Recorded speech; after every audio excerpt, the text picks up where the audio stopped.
पिछले क्लास में हम लोग चर्चा किए थे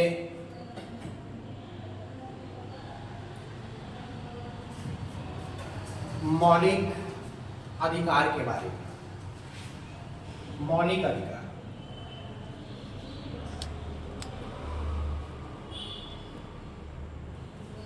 ठीक है। Yes sir. मौलिक अधिकार को ही क्या कहते हैं? मूल अधिकार। मूल अधिकार। और मौलिक अधिकार के बाद आज का टॉपिक आपका है मूल कर्तव्य। ठीक है। कहा जाता है कि संविधान में जिस प्रकार से आपको कुछ मौलिक अधिकार दिया गया है, तो सिर्फ अधिकार नहीं, उसके साथ कर्तव्य भी जुड़ा हुआ है। ठीक है। अगर मान लिया जाए यस सर। कि आप घर में बड़े हैं, घर परिवार वाले सब लोग आपको अधिकार दे दिए हैं यस सर। कि हमारे ये घर के मुखिया हैं, सब लोग आपको मान सम्मान दे रहे हैं बड़े बुजुर्ग के नाते। Yes sir. तो आपका कर्तव्य क्या बनता है कि जो अब आपको जो सम्मान दे रहे हैं उसको अपमान करना? नहीं सर। नहीं। सर। अब आपको जो सम्मान दे रहा है तो आपका भी फर्ज बनता है, आपका भी कर्तव्य है अब उन परिवार के साथ में, है ना? Yes sir. एक अच्छा कर्तव्य होना चाहिए। यानी देखिए, अधिकार और कर्तव्य इन दोनों का पूरक संबंध है। पूरक संबंध दोनों एक दूसरे के साथ चलने वाला है। ठीक है। अधिकार और कर्तव्य दोनों एक साथ चलता है। जैसे जो आप मूल कर्तव्य और मूल अधिकार के बारे में पढ़े, ये सब पॉलिटिकल साइंस का टॉपिक है। Yes sir. अक्सर एक बात बताते हैं आपको, जब 10th के बाद, जैसे आप लोग है ना, 10th के बाद 11th गए, यस सर। 11th में अधिकांश स्टूडेंट्स कंफ्यूज होता है अपने अपने सब्जेक्ट को लेने के लिए। Yes sir.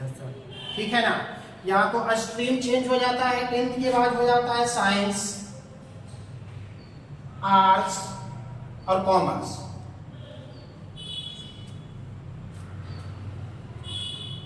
है ना। Yes, sir. कुछ स्टूडेंट्स में होता है साइंस लेकर पढ़ता है, कुछ कॉमर्स और कुछ आर्ट्स। ठीक है। Yes sir. अब यहाँ पर होती क्या है कि कुछ स्टूडेंट क्या करता है कि अपने मन से साइंस ले लिया। Yes sir. कुछ स्टूडेंट वैसा होता है कि हमारे सारे फ्रेंड साइंस लिए हैं, हम भी साइंस ले लिया, यस सर। है ना।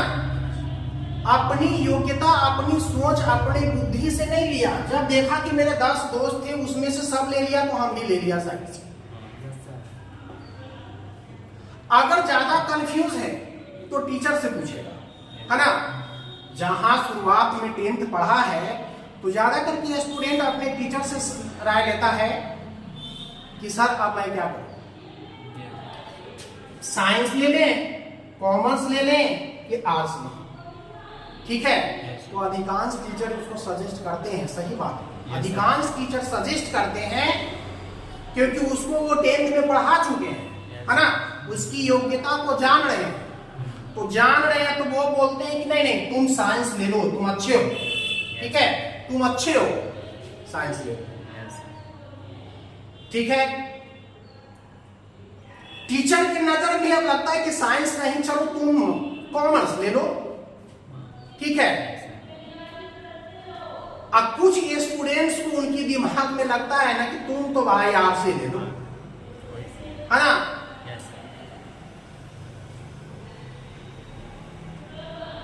अब वहां पर देखिए, आर्ट्स की नजरिया थोड़ा सा चेंज करके बोल दिए, तुम तो आर्ट्स ही ले लो। ठीक है। और शायद मालूम नहीं है कि ये जो आर्ट्स है वो आपको आईएएस बनाता है। आर्ट्स जो है आईएएस बनाता है, जितने भी उच्च पद होता है आर्ट्स का स्टूडेंट होता है। आर्ट्स की दुनिया बहुत बड़ी है, ठीक है। तो अब यहाँ पर हम आपको समझा रहे थे मूल कर्तव्य के बारे में, मूल कर्तव्य के बारे में बता रहे हैं आपको। तो देखिए मूल कर्तव्य में जब अपने भारतीय संविधान, भारत का संविधान 26 नवंबर 1949 को संविधान सभा के द्वारा यह ग्रहण किया गया था, लागू नहीं किया गया था 26 नवंबर को। 26 नवंबर 1949 को संविधान सभा के द्वारा यह ग्रहण किया गया था, ठीक है। और लागू हुआ था 26 जनवरी 1950 को, 26 जनवरी 1950 को। तो जब संविधान लागू हुआ था, ठीक है, तो उस समय मूल अधिकार को, मौलिक अधिकार को भी प्रस्तुत किया गया, जो कल की क्लास में हुआ है ना। लेकिन संविधान लागू होने के साथ में ही मूल कर्तव्य को नहीं जोड़ा गया था संविधान में, इसको जोड़ा गया था बाद में जिस स्वर्ण सिंह समिति का रिपोर्ट, ठीक है। और वो कब 1976 में, यानी कि मौलिक कर्तव्य को संविधान में जोड़ा गया है स्वर्ण सिंह समिति के रिपोर्ट के आधार पर 1976 में जोड़ा गया है, ठीक। Yes sir. अब इस मूल कर्तव्य को हम लोग मूल कर्तव्य के नाम से जान रहे हैं ना। Yes sir. तो मूल कर्तव्य को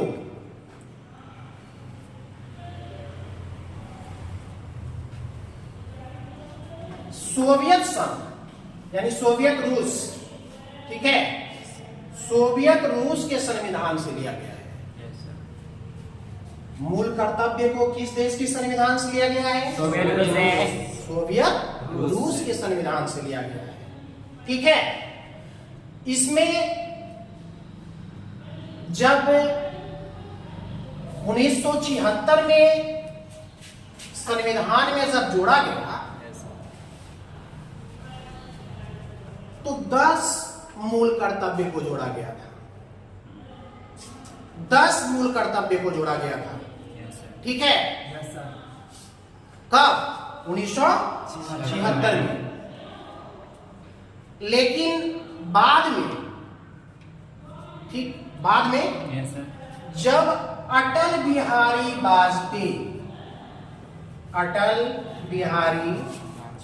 वाजपेयी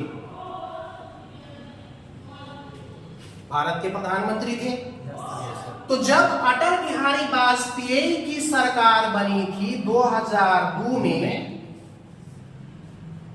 जब इनकी सरकार थी तब 2002 में मूल कर्तव्य की संख्या 10 से 11 हो गया। पहले 10 था, अब 11 हो गया, तो उसमें एक बढ़ गया, है ना। अब एक बढ़ कौन गया? तो 6 से 14 वर्ष,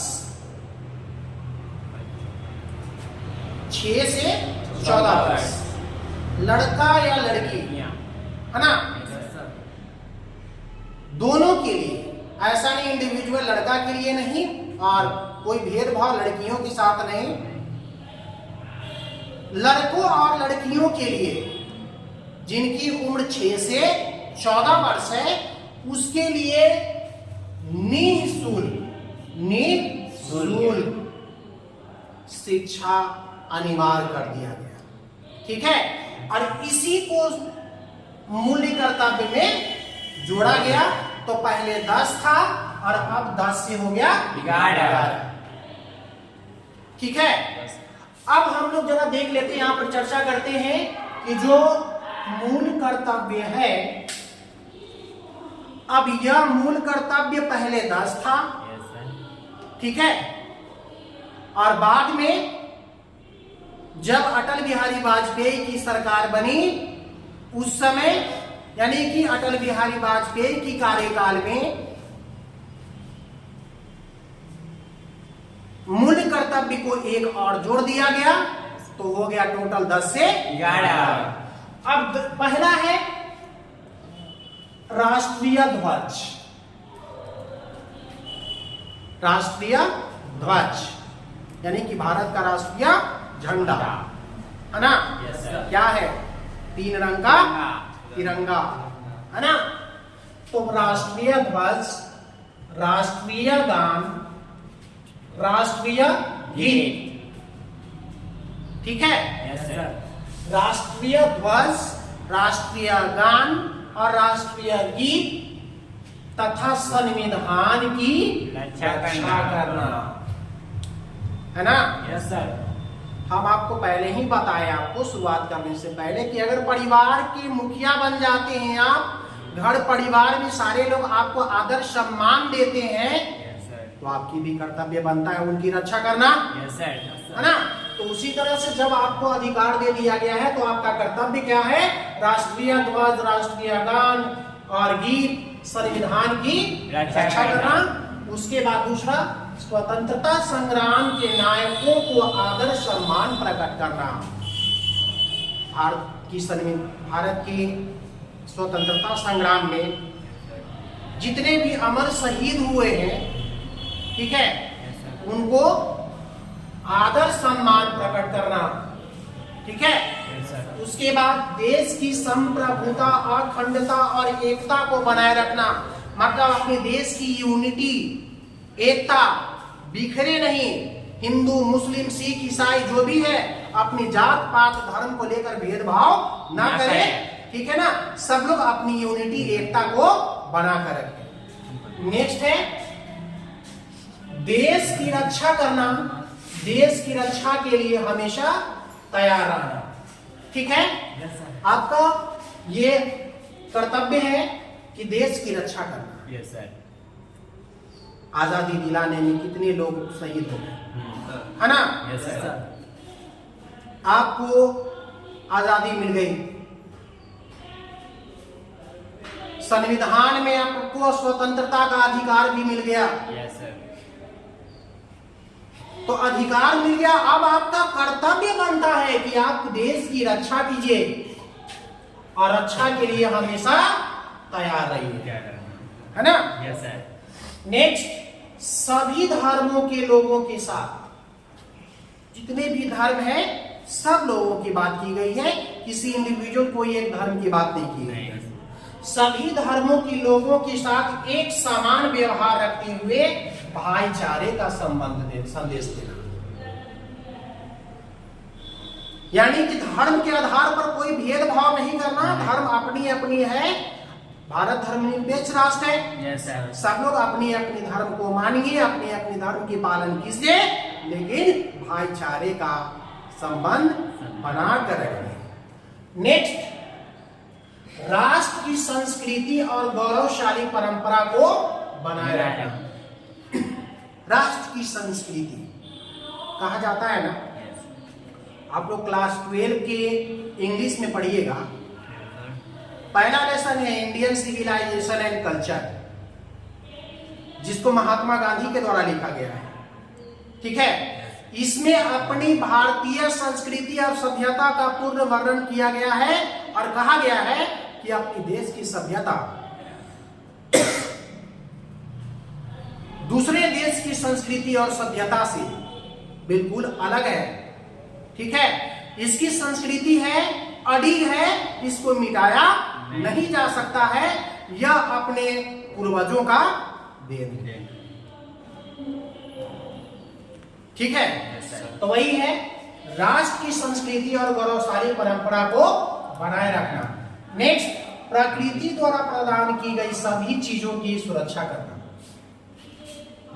प्रकृति द्वारा प्रदान की गई प्रकृति द्वारा प्रदान की गई, जिसको हमने नहीं बनाया, आपने नहीं बनाया, किसी और ने नहीं बनाया, ईश्वर ने बनाया, जो गॉड गिफ्टेड है। अगर आप कहीं पहाड़ देखते हैं, किसी ने बनाया? नहीं सर। ऊंचा होता है, यस सर। अपार्टमेंट होता है, उसको तो बनाया, यस सर। है ना? Yes sir. उस पे चढ़ जाते हैं, खड़े हो जाते हैं, प्रकृति का नजारा देखते हैं, यस सर। है ना? तो यहाँ पर है आपको प्रकृति द्वारा प्रदान की गई सभी चीजों की सुरक्षा करना। प्रकृति ने जितने भी वस्तुएं चीजें दिया है, जैसे मान लिया जाए कि हम लोग सब कुछ तो नकल करके बना लेते हैं, यस सर। हर कुछ नकल करके बना लेते हैं, क्योंकि नकल करने की अकल हो जाता है उतना भर, यस सर। है ना? अकल हो जाती है नकल करने की, तब तो बना लेते हैं। Yes. लेकिन किसी ने आज तक चंद्रमा का नकल करके चंद्रमा बनाया? नहीं सर। नहीं बनाया, नहीं बनाया। नहीं बनाया, नहीं सर। है ना? किसी ने नदी और समुद्र बनाया? नहीं सर। नहीं बनाया। तो ये सब क्या है? प्रकृति द्वारा दिया हुआ चीज है, ठीक है? तो प्रकृति का जो देन है उसकी क्या है? सुरक्षा करना और पर्यावरण के प्रदूषण को कम करने में सहयोग करना। तो एक बात देखिए, जिसको आपने बनाया नहीं तो उसको नुकसान पहुंचाना आपका अधिकार है? नहीं सर। आप मान लो अपनी मकान बनाए, अपनी इच्छा से उसकी दरवाजा खोलने के लिए अलग तोड़ सकते हैं, यस सर। वो आपकी इच्छा, क्योंकि वो आपने बनाया, यस सर। है ना? लेकिन यहाँ पर जिसको आपने बनाया नहीं तो उसको तोड़ने का भी अधिकार आपको नहीं है। तो आप इसको पर्यावरण को प्रदूषित कम करने में सहयोग कीजिए, प्रदूषण बढ़ाने में इसको सहयोग मत कीजिए, ठीक है? नेक्स्ट है सार्वजनिक संपत्ति को नुकसान नहीं पहुंचाना। सार्वजनिक संपत्ति जिस पर सभी लोगों का अधिकार होता है, सार्वजनिक संपत्ति पर सभी लोगों का अधिकार होता है। जैसे मान लिया जाए कि कहीं प्राथमिक स्कूल है या हाई स्कूल है या मिडिल स्कूल, ठीक है? तो उस पर क्या कोई व्यक्ति विशेष यानी कोई किसी जाति धर्म का लोग जाएगा वहां पर? नहीं सर। वहां पर सबके लिए समान है, यस सर। है ना? Yes sir. तो अब क्या करेंगे? जब सबके लिए समान है तो वहां का पंखा का डंडा तोड़ देंगे? नहीं सर। नहीं ना? नहीं सर। ये क्या है? सार्वजनिक संपत्ति का नुकसान नहीं पहुंचाना। स्थान सार्वजनिक हो, उसकी संपत्ति को नुकसान नहीं पहुंचाना। और अगर मान लिया जाए कि कोई पहुंचा रहा है, संपत्ति को नुकसान पहुंचा रहा है, तो आपकी फर्ज बनता है उसको रोकने का। नेक्स्ट, वैज्ञानिक सोच एवं मानवतावादी सोच को विकसित करना, ठीक है? Yes sir. नेक्स्ट, व्यक्तिगत और सामूहिक रूप से अपने राष्ट्र को शिखर तक पहुंचाने में सहयोग करना। जितना अधिक हो सके अपने प्रयास से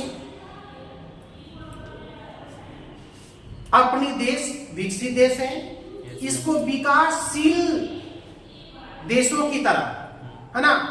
विकसित और विकासशील में थोड़ा फर्क खड़े करें। विकसित होता है जो अभी पूर्ण रूप से विकास नहीं किया है, विकास के रास्ते पर है, यह विकासशील होता है। Yes sir. और विकसित होता है जो पूर्ण रूप से विकास कर चुका है, ठीक है? विकासशील का मतलब हो गया कि पूर्णतः विकसित नहीं है, विकास के रास्ते पर है। Yes sir. अब विकसित का मतलब कि ऑलरेडी वो पूरी तरह से डेवलपमेंट कर चुका है ना? नेक्स्ट, 6 से 14 वर्ष तक के बच्चों को उनके माता पिता या अभिभावक के द्वारा विद्यालय तक पहुंचाना, यह भी एक सबसे बड़ी कर्तव्य है, जिसको जोड़ा गया था प्रधानमंत्री अटल बिहारी वाजपेयी के कार्यकाल के समय में, है ना? पहले से तो 10 था ना, यस सर। बाद में जोड़ करके 11 कर दिया गया, किसमें 6 से 14 वर्ष तक की जो बच्चा है, बच्ची है, यस सर, उसको निःशुल्क शिक्षा मिलेगा, ठीक है? निःशुल्क शिक्षा के तहत अभिभावक माता पिता का एक फर्ज बनता है कि बच्चों को स्कूल तक पहुंचाना, ठीक है? Yes sir. तो ये हो गया आपका आज का टॉपिक, मूल कर्तव्य। कर्तव्य के बारे में। ठीक है।